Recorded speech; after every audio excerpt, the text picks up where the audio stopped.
আমরা যাহারা জামাতের প্রতি বেখেয়াল, বেখবর, উদাসীন, ইচ্ছাকৃতভাবে জামাত ছেড়ে দেই, জামাতে শরীক হই না।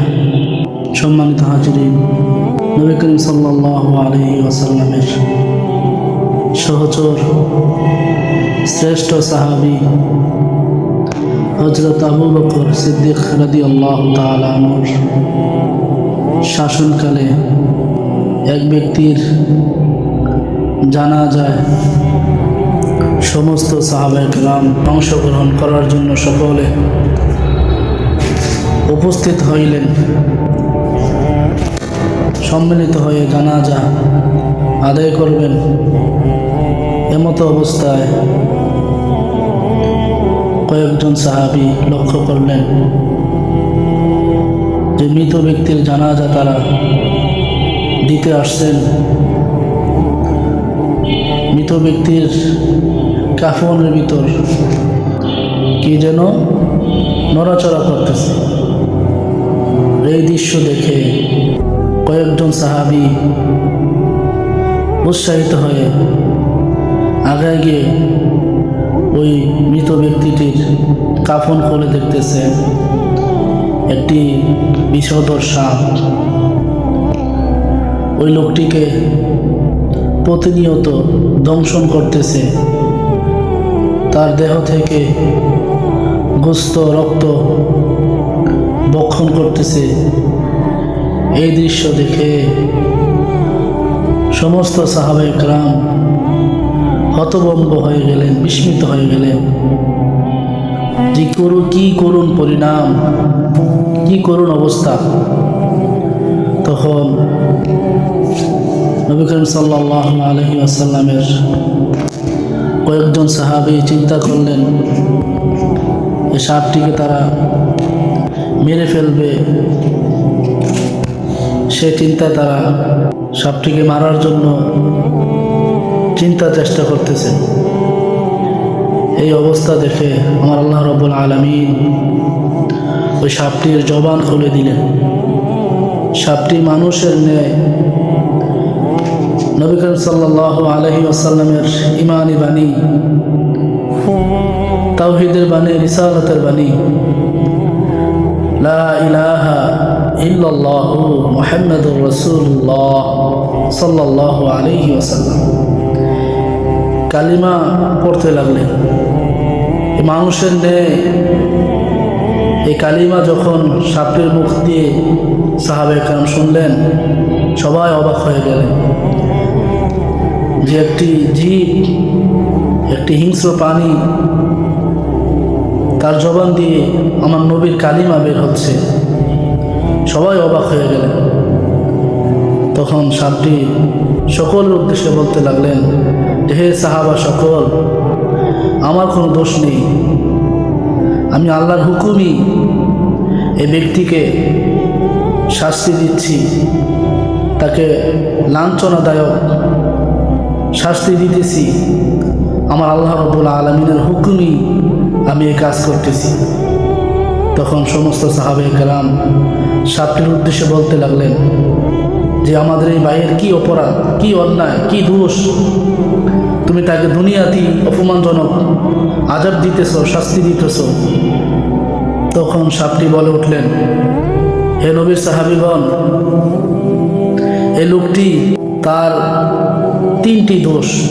তিনটি দোষের মধ্যে একটি দোষ হচ্ছে সে প্রতিনিয়ত জামাত ছেড়ে দেয়।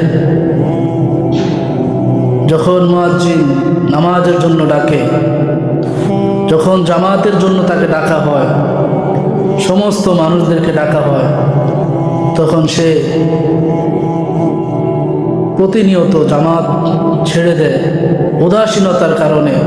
এই কারণে সে জামাতের প্রতি বেখবর, উদাসীন, সে ইচ্ছাকৃতভাবে জামাতে শরীক হওয়া ছেড়ে দেয়। এই কারণে তাকে এই শাস্তি দিতেছি আল্লাহর হুকুমে।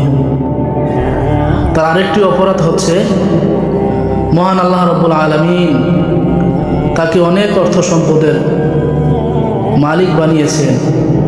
এই মালিকানা সত্ত্বেও সে মালের জাকাত সঠিকভাবে আদায় করে না। সে মনে করে আমি যদি জাকাত দিই তাহলে আমার সম্পদ কমে যাবে, আমার যেই অর্থ সম্পদ আছে এই অর্থ সম্পদ এগুলো আমারই, আমি কেন এর থেকে খরচ করতে যাব। আসলে ভাই, এই জাকাত দেওয়া মানে সম্পদ কমে যাওয়া না, সম্পদকে পবিত্র করা। তা আমরা যারা জাকাত দেওয়ার অবস্থান আমাদের যাদের হয়েছে, আমাদের যাদের উপরে জাকাত দেওয়া ফরজ হয়েছে, আমরা অবশ্যই এদের রমজান আসতেছে, এই জাকাত আমরা সঠিকভাবে যথাযথ আদায় করব, সঠিক মানুষের কাছে জাকাতের অংশ পৌঁছিয়ে দেব ইনশাআল্লাহ। সম্মানিত হাজরিন, এই দ্বিতীয় অপরাধের কারণে তাকে দুনিয়াতেই অপমানজনক শাস্তি দিতেছেন এই সাপের মাধ্যমে। পরকালে তো তার জন্য আযাব নির্ধারিত আছে।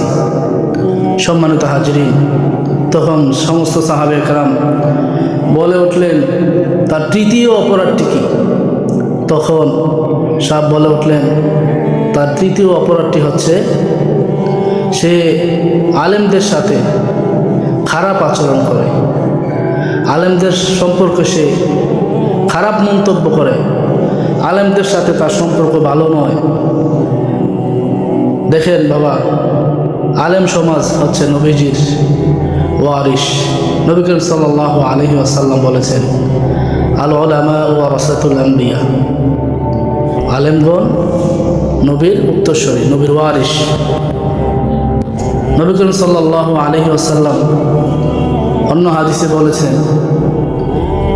যে আলেমদের সাথে তোমরা সুসম্পর্ক তৈরি করো, না হয় তাদের সাথে আত্মীয়তার বন্ধনে আবদ্ধ হও। তৃতীয় হইও না। তৃতীয়টা কি?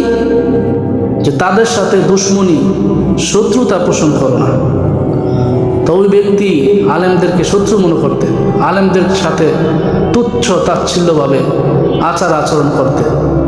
তো আমরা এ মাহে রমজান আসতেছে, আমরা এখন থেকেই পূর্ণ প্রস্তুতি নিব, জামাতের প্রতি আমরা আগ্রহী হব, খেয়ালি হব, যত্নবান হব এবং যথাসম্ভব জাকাত প্রদান করব এবং আলেম ওলামাদের সাথে সুসম্পর্ক তৈরি করব।